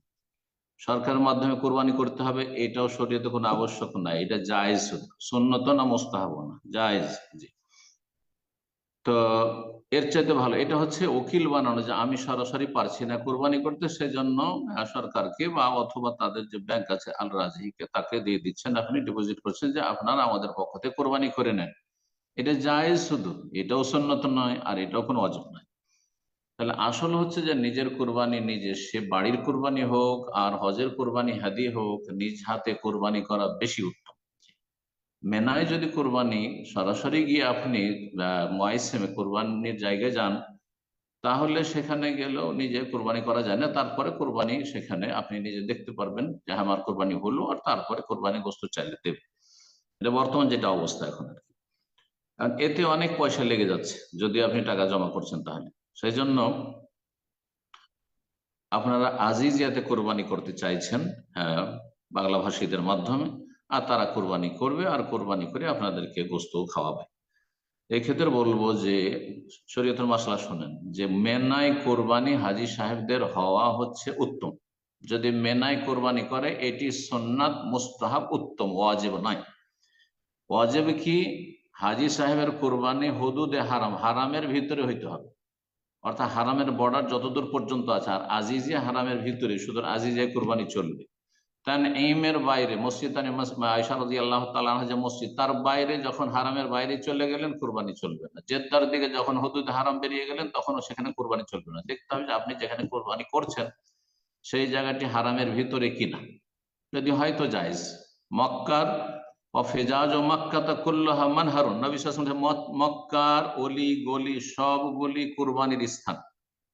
আমি কয়েক বছর আমার একজন মদিনা ইউনিভার্সিটির সহপাঠী ছিলেন, তার সাথে, আর তারা মক্কায় থাকে, পরিবার নিয়ে এসে অনেকদিন আগে থেকে, প্রায় 40 বছর আগে থেকে তাদের সাথে পাহাড়ে কোরবানি করেছি। আর জিয়াদের পাহাড়গুলি তাদের বাড়ির পাশে, কোরবানি করেছি, তার সাথে কোরবানি কিনে নিয়ে এসেছি, আর কিনে নিয়ে এসে আর কোরবানি জবাই করেছি, আর তারপরে তাদেরকে দিয়ে দিয়েছি, তারা আমাদের খাওয়িয়েছে। কোনো অসুবিধা নেই। সুতরাং আজিজিয়াতে কোরবানি করতে পারবেন। তবে একটি কথা বলবো এখানে সতর্কতা বা সাবধান করার জন্য, সেটা হচ্ছে যে কাউকে অন্ধবিশ্বাস করবে না। কারণ এখানে অনেকে আছে যারা বেঈমান, আত্মসাৎকারী, হারাম খায়। তারা কোরবানি আপনাদের করে দেব, দেন একবারে সস্তা চিপ রেটে 200 রিয়ালে 300 রিয়ালে করে দেব, আর তারপরে কোরবানির হয়তো কোরবানি নিল 100 জন হাজির, 25-50টা জবাই করলো, বাকিটা খেয়ে ফেললো। বহু লোক করছে মক্কায়, এইরকম অসৎ লোক অনেক আছে। যার ফলে অন্ধবিশ্বাস করবেন না। করবেন কি, যে ঠিক আছে আমরা কোরবানি করব, আমাদের কেউ 1-2 জন প্রতিনিধি তোমাদের সাথে কোরবানি কিনতে যাবে, আর কোরবানি নিয়ে আসবে, আর কোরবানি জবাইয়ের সময় থাকবে, আর তারপরে কোরবানি জবাই হলো। আর যদি সেখান থেকে আপনারা খেতে পান কিছু, তো আলহামদুলিল্লাহ উত্তম। আর না হলে অন্তত দেখলেন যে আমরা 100টি কোরবানি দিয়েছি, 100টি পশু কেনা হয়েছে আমাদের চোখের সামনে, তা জবাই করা হয়েছে। জাযাকুমুল্লাহ খায়র। এটা অবশ্যই করবেন, তাদেরকে একেবারে ছেড়ে দেবেন না। জি, কোনো অসুবিধা নেই, আজিজিয়া কোরবানি করতে পারবেন। বারাকাল্লাহ ফিক। আমি জাযাকাল্লাহ খাইর। এ পর্যায়ে প্রশ্ন করবেন মোহাম্মদ আব্দুল্লাহ বিন আব্দুল হাকিম, আপনি প্রশ্ন করুন। আসসালামু আলাইকুম প্রিয় উস্তাদ। ওয়ালাইকুম আসসালাম ওয়া রাহমাতুল্লাহি ওয়া বারাকাতুহু। জি, আমি মুর্শিদাবাদের বাসিন্দা, বর্তমান কেরালা থেকে বলছি। বলেন। স্যার, আমার প্রশ্নটি হচ্ছে যে ইমাম আবু হানিফা কি আহলুস সুন্নাত ওয়াল জামাতের আকীদার ইমাম ছিলেন? কিছু কিছু আলেম ওলামা বলছেন যে উনি আহলুর রায় ছিলেন। তো এই মতামত নিয়ে কিছু বলবেন, এবং ইমাম আবু হানিফা রাহমাতুল্লাহ কি কোরআনকে মাখলুক বলেছেন? এই বিষয়টা নিয়ে একটু কনফার্ম করবেন। তারিখে বাগদাদে একটা নামে কিতাব আছে, ওই কিতাবটাতে কিছু পূর্বের ইমামগণ উল্লেখ করেছেন। তো এই বিষয়টা একটু ক্লিয়ার করলে যা অনেক উপকৃত হবো। ইমাম আবু হানিফা রাহিমাহুল্লাহ আহলে সুন্নাত ওয়াল জামাতের ইমাম ছিলেন, এটাই সঠিক কথা। তবে তিনি ভুলের ঊর্ধ্বে ছিলেন না, ভুলের ঊর্ধ্বে তিনি ছিলেন না। তবে তার যে ভুলগুলি, সেগুলি প্রায় ফিকহি মাসাইলের ক্ষেত্রে। আহলুর রায় হওয়া মানে আহলে সুন্নাত থেকে বেরিয়ে যাওয়া নয়। আহলুর রায় মানে আকীদা আকীদা মানহাজ আহলে সুন্নাত, কিন্তু তিনি ফিকহি মাসলা মাসাইলে হাদিস চর্চার চাইতে যুক্তিকে বেশি প্রাধান্য দিয়েছেন। হাদিসের জ্ঞান অর্জনের জন্য তার সফর খুব কম, অন্যান্য মুহাদ্দিসিনদের মতো নয়। তো এইটুকু শুধু তার ত্রুটি। বাকি কথা হলো যে তার আকীদায় সমস্যা ছিল, তিনি কোরআনকে মাখলুক বলেছেন যে কথাগুলি, সেগুলি অতি বাড়াবাড়ি তার সম্পর্কে বা অবিচার করা। তারিখে বাগদাদে যেই কথাগুলি তার সম্পর্কে রয়েছে সেগুলি তিন রকমের রয়েছে। বিভিন্ন উক্তিগুলি তারিখে বাগদাদে নকল করা হয়েছে, তার মধ্যে কিছু কিছু উক্তি রয়েছে যেগুলি আকীদা তো বড় ধরনের ত্রুটি ছিল বলা হয়েছে, কিছুতে আছে যে না তার আকীদাই ছিল না, কিন্তু তার স্মৃতিশক্তি আর হাদিস সংরক্ষণের ক্ষেত্রে, হাদিস চর্চার ক্ষেত্রে ত্রুটি ছিল ইত্যাদি এসব। আর কিছু আছে যারা অন্ধ ভক্তি প্রকাশ করেছে। এই তিন রকমের উক্তি বিভিন্ন কিতাবাদি পড়লে পাওয়া যায়। সুতরাং তার মধ্যে আমরা মধ্যম পন্থা অবলম্বন করব। তার সম্পর্কে অধিকাংশ উম্মতের ওলামায়ে কেরাম, হানাফি, শাফি, মালিকি, হাম্বলি যারা বিজ্ঞ ওলামা, তারা যে কথাটি বলেছেন সেটাই আমি আপনার সামনে পেশ করব। সেটা হচ্ছে ইমাম আবু হানিফা রাহমাতুল্লাহ আকীদায় কোনো ত্রুটি ছিল না, যা দেওবন্দি আর বেরেলভিদের মধ্যে রয়েছে, মোটেই ছিল না। কিন্তু তার ফিকহি মাসলা মাসাইলে বহু হাদিসের বিরোধিতা হয়েছে তার। সেটা বিভিন্ন কারণে হইতে পারে, যে কারণগুলি রফুল মালাম আন আইমাতিল আলাম ইবনে তাইমিয়া রাহিমাহুল্লাহর কিতাবাদিতে সেই কারণগুলি বর্ণনা করা হয়েছে। হাদিস পাননি, হয়তো সেই সময় তার কাছে পৌঁছেনি, হাদিস পৌঁছেছে কিন্তু দুর্বল তরিকে সূত্রে পৌঁছেছে, সহি সূত্রে পৌঁছেনি, কিন্তু পরে দেখা গেছে হাদিসটি সহি। অথবা দেখেছেন যে সাহাবীর আমল তো এরকম, দেখছি কোন সাহাবীর আর হাদিসটাকে হয়তো গুরুত্ব দেননি। তো এইরকমটা হয়েছে, বিভিন্ন ক্ষেত্রে এরকম হয়েছে। তো ফিকহি মাসলা মাসাইলে তার ইজতিহাদি রায় মত প্রাধান্য পেয়েছে। এই জন্য আহলুর রায় বলা হয়। আহলুর রায় মানে এই নয় যে আহলে সুন্নাত থেকে খারিজ, আহলে বিদআত, মোটেই নয়। এরকম ভুল প্রাথমিক স্তরের ভাইরা এরকম বুঝবেন না, এবং এত বড় একজন ইমাম সম্পর্কে এইরকম বিরূপ মন্তব্য করবেন না। আর ইমাম আবু হানিফা রাহিমাহুল্লাহ যেসব ত্রুটিগুলো রয়েছে সেগুলো নিয়ে চর্চা করার চাইতে নিজের সংশোধন করা বেশি ভালো। তিনি দুনিয়া থেকে চলে গেছেন, আর তারপরে আমাদেরকে যেটা করতে হবে যে তার দোষ চর্চা করা প্রয়োজন নেই, কারণ সেটা করলে সমাজে আরো বিদ্বেষ আর শত্রুতা ছড়াবে। কিন্তু বর্তমান যুগে যারা ইমাম আবু হানিফার দোহাই দিয়ে শিরক বেদাতে লিপ্ত রয়েছে, মিলাদ কিয়ামে লিপ্ত রয়েছে, মাজার পূজায় লিপ্ত রয়েছে, পীর মরিদের গুমরাহিতে লিপ্ত রয়েছে, সুফি ইজমে, আর এই তাবিজ তোমারে লিপ্ত রয়েছে। ইমাম আবু হানিফা তাবিজ করতেন নাকি? হ্যাঁ, ইমাম আবু হানিফা আকীদায় শিরক ছিল নাকি? ইমাম আবু হানিফা রাহিমাহুল্লাহ কি এই সুফিদের মতো এই ফানায় বিশ্বাসী ছিলেন নাকি? আর হুলুল আর ওয়াহদাতুল ওজুদের কুফরিতে বিশ্বাসী ছিলেন নাকি? তো বর্তমান যুগের দেওবন্দি বেরেলভিদের আকীদা এইগুলো সব। তো কথা হচ্ছে আমাদের এই জাতিকে সংশোধন করতে হবে যে তোমাদের সাথে আবু হানিফা রাহিমাহুল্লাহর কোনো সম্পর্ক নাই আছে, তোমরা শুধু নামে মাত্র তার নামটা ইউজ করছো। তো এটা হচ্ছে উপকারী কাজ। আর ইমাম আবু হানিফা রাহিমাহুল্লাহর ব্যক্তিত্বের উপর আঘাত করা, আক্রমণ করা, এইটা ক্ষতি সাধন করা। এই জন্য বড় বিজ্ঞ একজন আলেম, যিনি আমার ওস্তাদ সৌদি আরবের, তিনি একসময় বলেছেন যে ইমাম আবু হানিফা, শাফি, মালিক, আহমদ, তাদের যে যার যার ভুল ত্রুটিগুলো রয়েছে, তো এ কাদ জাওয়াজাল কান্তারা, এরা পুল পার করে চলে গেছে। এদের সম্পর্কে যদি আপনি বলেন যে এদের আকীদায় সমস্যা ছিল, তাহলে গোটা দুনিয়া কেউ বিশ্বাস করবে না, উল্টো এতে ক্ষতি হবে। কথা বোঝা গেছে? এটা ঠিক ওই রকমই যে ওপর দিকে যদি থুথু ফেলেন, তাহলে থুথু আপনার উপর এসে পড়বে। যারা আমাদের শত্রুতা করছে, কোরআন সুন্নাহ যারা আমরা দাওয়াতের কাজ করছি তাদের শত্রুতা করছে, আর শত্রুতা করে তারা নিশ্চিহ্ন হয়ে গেছে আর হয়ে যাবে। ইবনে তাইমিয়া রাহিমাহুল্লাহ শত্রুতা করেছে, আর তারপরে সব নিশ্চয় দুনিয়া থেকে বিদায় হয়ে গেছে, চলে গেছে, তাদের নাম নেওয়ার কোনো লোক নেই। কথা বলছেন? তো ইমাম আবু হানিফার সমালোচনা করা, এটা হচ্ছে ওপর দিকে থুথু ফেলার মতো, এতে কোনো লাভ নেই। তবে ইমাম আবু হানিফার দোহাই পেড়ে যারা বিদআত এবং শিরকে লিপ্ত রয়েছে তাদের সংশোধনের কাজ করুন, তাদের ইসলামের কাজ করুন। আল্লাহ তৌফিক দান করুন। জি, আমিন। জাযাকাল্লাহ খায়ের শেখ। এ পর্যায়ে প্রশ্ন করবেন রাবেয়া আক্তার, আপনি প্রশ্ন করুন।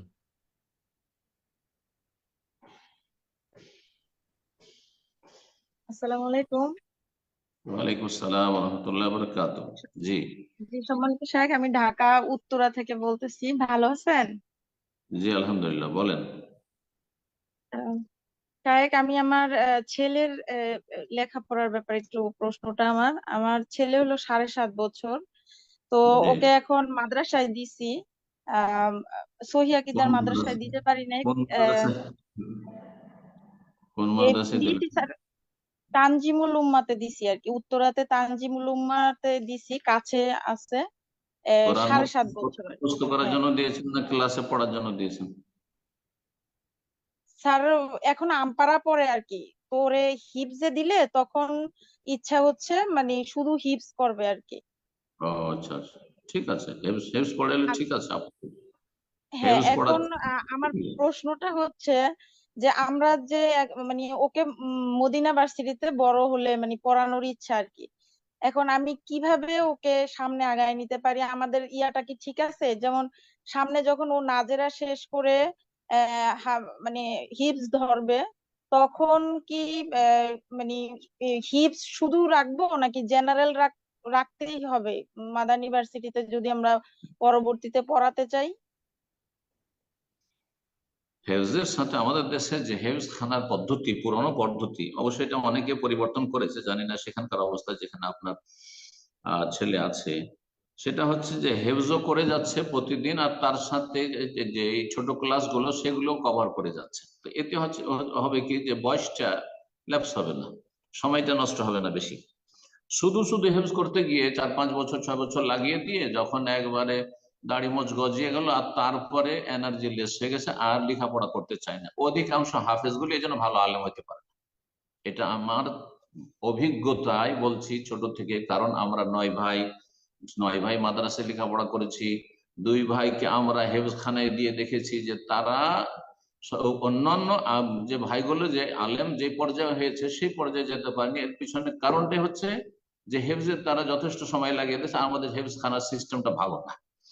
তবে যেখানে নতুনত্ব এসছে, ক্লাসও চলছে আর তারপরে হেফজও চলছে, আর তাড়াতাড়ি 3 বছরের মধ্যে, ম্যাক্সিমাম 2 থেকে 3 বছরের মধ্যে হেফজ শেষ করে 5 বছর মোটেই লাগাবে না, আর সময় এতে বেশি যাবে না, আর তারপরে এগিয়ে যাবে, ভালো আলেম হইতে পারবে আর হাফেজ হইতে পারবে। হাফেজ হয় যদি ভালো আলেম হওয়ার সাথে, তাহলে অনেক ভালো। কিন্তু হাফেজ অনেক ভালো হইলো আর ভালো আলেম হতে পারলো না, এতে বেশি লাভ নেই, বেশি লাভ নেই। সুতরাং আপনার মুখ্য উদ্দেশ্য হবে ছেলেকে ভালো আলেম বানানো।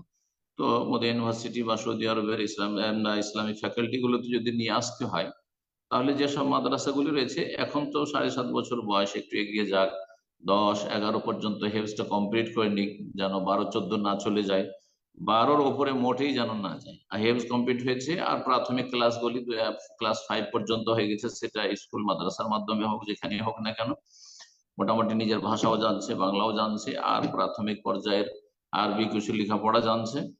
তারপরে এমন মাদ্রাসাগুলিতে ভর্তি করেন যে মাদ্রাসাগুলি মঞ্জুরি প্রাপ্ত সৌদি আরবের ইউনিভার্সিটি গুলো থেকে।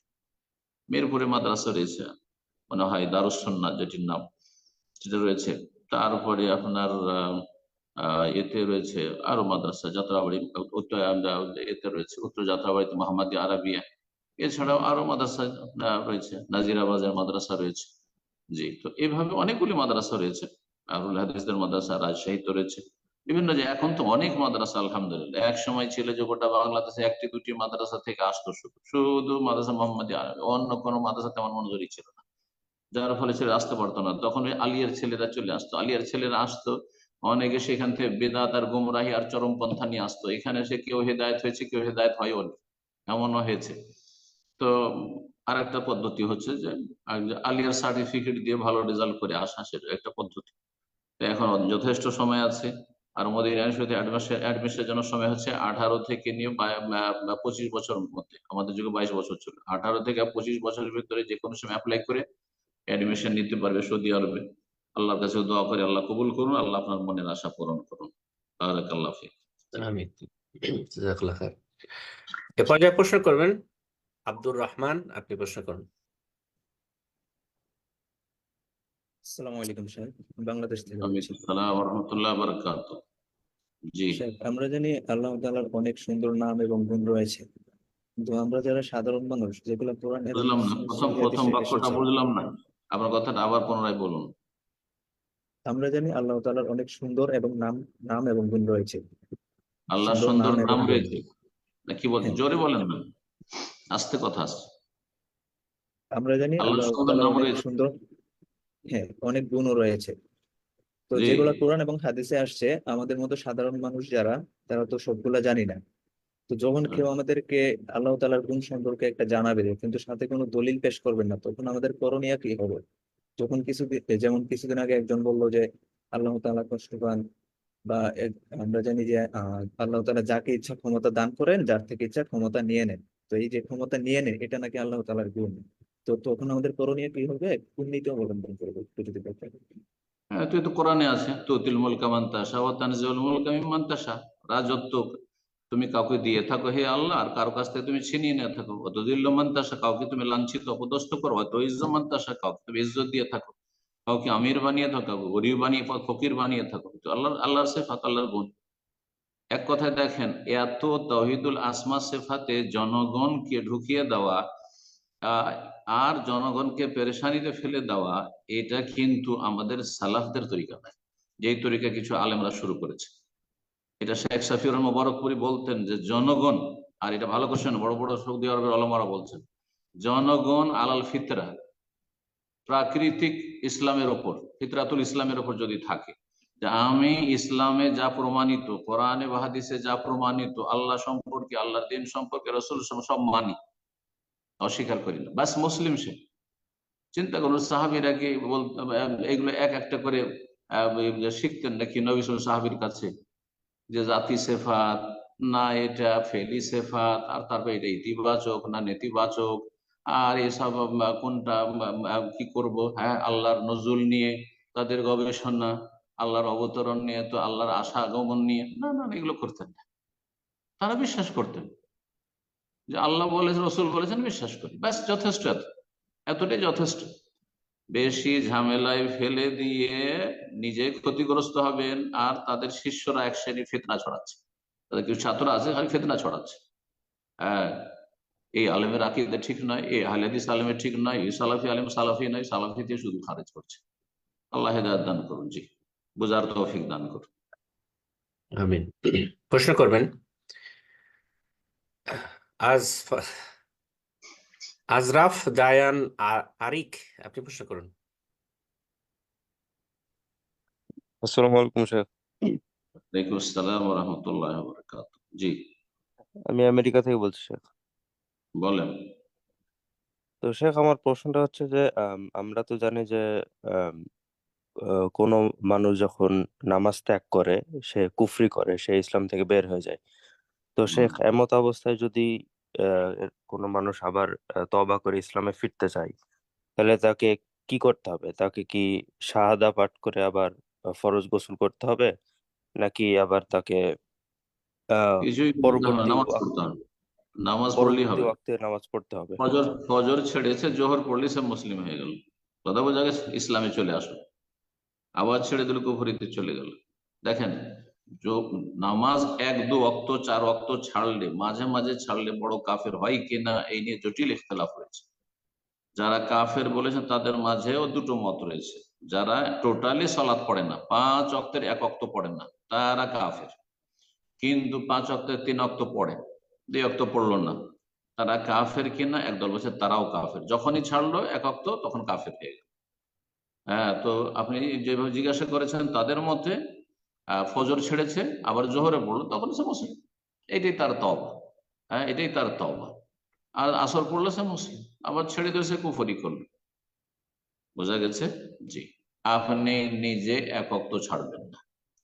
আর তারপরে এটা সাধারণভাবে জেনে রাখবেন যে বেনামাজি মুসলিম থাকতে পারে না, এতটা। কিন্তু অমক অমক ব্যক্তি কাফের কিনা, এটা আপনার বলার অধিকার নেই। হ্যাঁ, নির্দিষ্ট করে কোন ব্যক্তি, অমুক ব্যক্তি বেনামাজি সুতরাং সে কাফের, এটা বলার অধিকার আপনার। কারণ আমার বলার জন্য বেশ কিছু শর্ত লাগবে, বেশ কিছু শর্ত লাগবে, সেই শর্তগুলি আছে কিনা দেখতে হবে, তারপরে কুফরের হুকুম লাগানো হবে। সে সালাতের গুরুত্ব সম্পর্কে জেনেছে কিনা, সালাত না পড়লে কাফের হয় এটা তাকে জানানো হয়েছে কিনা, তার অজ্ঞতা দূর করা হয়েছে কিনা, ইত্যাদি ইত্যাদি। জি। নাকি তার সংশয় রয়েছে, সে অন্যদের যারা বলছে যে না সালাত ত্যাগকারী অন্যান্য পাপীর মতো ফাসিক, তাদের মতে বিশ্বাসী, নাকি তার সংশয় আছে, তাওয়িল আছে নাকি, ইত্যাদি সব দেখার বিষয় রয়েছে। এক কথায়, যারা একেবারে নামাজ পড়ে না, শুধু জুমা পড়া মুসলিম, অথবা পড়েই না, একবার জুমাও পড়ে না, তারা কাফের। গোটা মাস চলে গেল, নামাজ পড়েনি। 11 মাস চলে গেল, নামাজ পড়েনি। রমজানে শুধু নামাজ পড়ে, রমজান পরে আবার ছেড়ে দিল, গোটা বছর পড়লো না, 11 মাস পড়লো না, তারা কাফের। তাদেরকে বলবেন কাফের। কিন্তু মাঝে মধ্যে পড়ছে, মাঝে মাঝে ছাড়ছে, মাঝে মাঝে পড়ছে, মাঝে মাঝে ছাড়ছে, তারা সঠিক মতে কাফের নয়। সঠিক মতে তারা কাফের না, কিন্তু তারা পাপিষ্ঠ, অনেক বড় পাপিষ্ঠ, জেনাকারী, খুনির চাইতে বেশি পাপিষ্ঠ তারা। আল্লাহ হেদায়েত দান করুন। আমিন। প্রশ্ন করবেন MS খান, আপনি প্রশ্ন করুন।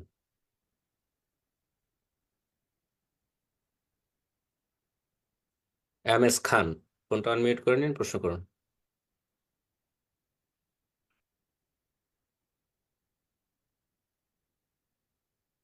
আমরা একদম সময়ের শেষ পর্যায়ে চলে এসেছি, আর বেশি সময় দিতে পারছি না, তো বিধায় আমরা পরবর্তী আরেকজনকে সুযোগ করে দিব। প্রশ্ন করবেন নাজমুল হক, আপনি প্রশ্ন করুন। আসসালামু আলাইকুম স্যার। ওয়ালাইকুম আসসালাম ওয়া রাহমাতুল্লাহি ওয়া বারাকাতুহু।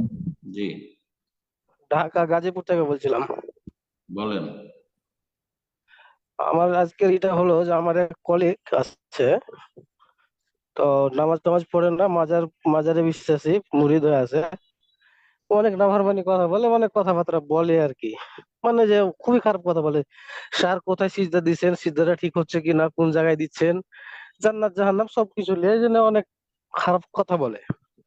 হুম, তো আমি তার জন্য, এই জন্য আমি তার সাথে আমার ব্যক্তিগত কোনো সম্পর্ক রাখি না, অফিসিয়ালি যতটুকু রাখা যায় ততটুকু রাখি। হুম, তো আমার কথা হলো কোনটা, এই জন্য মাঝে মাঝে কথা হয় এগুলো নিয়ে। আমি যতটুকু চেষ্টা করি বলি, কিন্তু কোনো কথা বুঝে না। হুম, তো পরবর্তী আমাকে আমার অন্য এক কলিগ আমাকে হাদিস দিয়ে আমাকে একটু আক্রমণ করছে। সে আক্রমণটা হচ্ছে এরকম যে, আপনি 3 দিন মুসলিমের সাথে কথা না বললে মুসলিম থাকে না, এ অনেক পাপ, তা আপনি ওর সাথে কথা বললেন না, তাহলে আপনি কেমন মুসলিম? আপনি তো মুসলিম না, মানে আমাকে এভাবে আক্রমণ করছে হাদিস দিয়ে। তো আমার কাছে কথা হলো যে, মানে তিন মুসলিমের দিন সাথে যদি মুসলিম কথা না বলে তো মুসলিম থাকে না, এটা তো জাহেল মূর্খর কথা, তো গন্ড মূর্খ। এভাবে হ্যাঁ, আমাকে আক্রমণ করে। যদি আমার কাছে প্রশ্নটা, একজন মুসলিমের সাথে কথা না বলে তাহলে সেই ব্যক্তি গুনাহগার। হ্যাঁ, জায়েজ নয়, নাজায়েজ কাজ করলো, সে গুনাহগার, ফাসিক বলতে পারে, কিন্তু সে মুসলিম থাকে না, এটা তো একটা মূর্খের কথা। না, ইসলাম আমাকে এভাবে আক্রমণ করছিল সেদিন, যে আপনি তো মুসলিম না, আপনি একজনকে ই প্রশ্ন কি করেন। তাই বলেন, প্রশ্ন বলেন।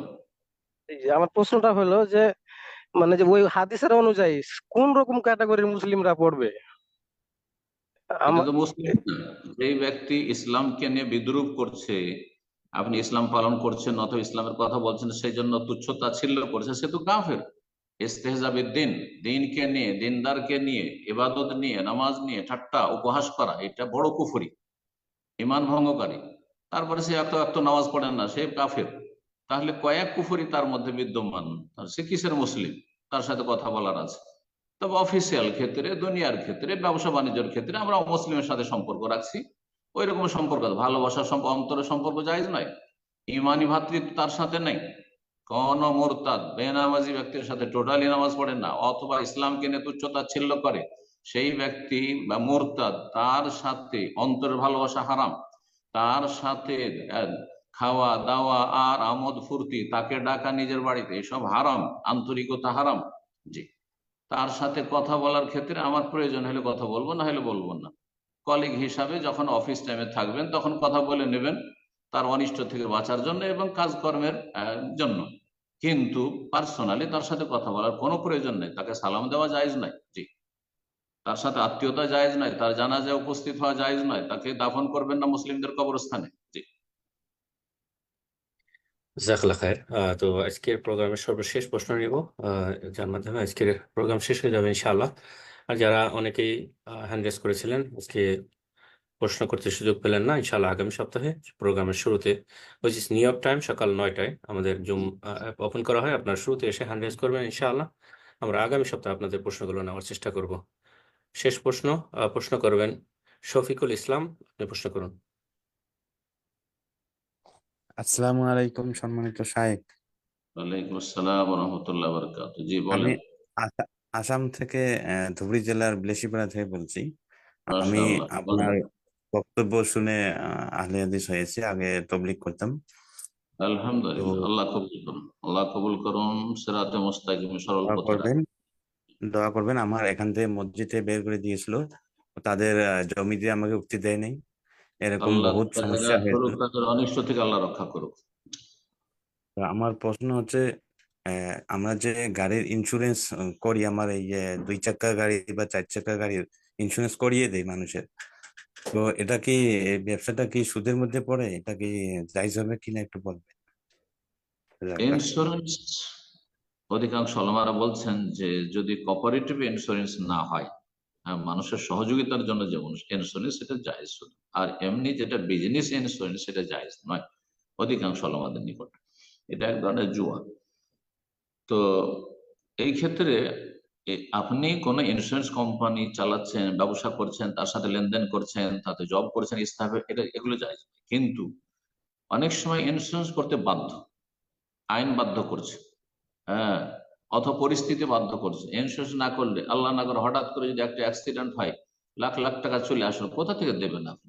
কত ফকির হয়ে যাবেন আপনি, বা আপনাকে বন্দি করে দেবে। জি, সৌদি আরবে একসময় ইন্স্যুরেন্স ছিল না, তখন বিদেশিরা কেউ একটা যদি অ্যাক্সিডেন্ট করে দেয়, আর রং সে করে, ভুল সে করেছে, তাহলে তাকে কাস্টডিতে ভরে দেবে। বেচারা রুজি রোজগার থেকে বঞ্চিত, তার ছেলে মেয়ে আছে, পরিবার আছে, এইরকম পরিস্থিতিতে তারপরে ইন্স্যুরেন্স আসলে একসময়। তো ইন্স্যুরেন্স জায়েজ নয় কোনো জায়গায়, কিন্তু কথা হচ্ছে যে যদি দেখা যায় যে এরকম পরিস্থিতি, ইন্স্যুরেন্স না করলে আমার বড় ধরনের ক্ষতি হয়ে যাবে, তাহলে এরকম পরিস্থিতি হলে জনসাধারণের জন্য জায়েজ। কিন্তু এমনি শখ করে ইন্স্যুরেন্স জায়েজ না, যেমন লাইফ ইন্স্যুরেন্স, এটা জায়েজ নয়, লাইফ ইন্স্যুরেন্স জায়েজ নয়। কিন্তু আমার গাড়ির রাস্তাঘাটে চলছে, যে কোনো সময় দুর্ঘটনার আর শিকার হতে পারে, আর আমি যদি ভুল করে দিই, অন্যের যেমন ভুল হতো আমারও ভুল হতে পারে, তাহলে তো আমি বড় ক্ষয়ক্ষতিতে পড়ে যাবো। সুতরাং গাড়ির ইন্স্যুরেন্স অনেক ওলামাদের কাছে জায়েজ। এই জন্য কাতার থেকে অনেক আগে আমরা ছাত্র জীবনে যখন বেনারস জামিয়া সালেফায় পড়তাম, একটি কিতাব একজন সালাফি আলেম লিখেছিলেন, তাতে বলেছেন যে একমাত্র লাইফ ইন্স্যুরেন্স জায়েজ নয়, বাকি ইন্স্যুরেন্স গুলি যদি মানুষ প্রয়োজন হয় করতে, হেলথ ইন্স্যুরেন্স।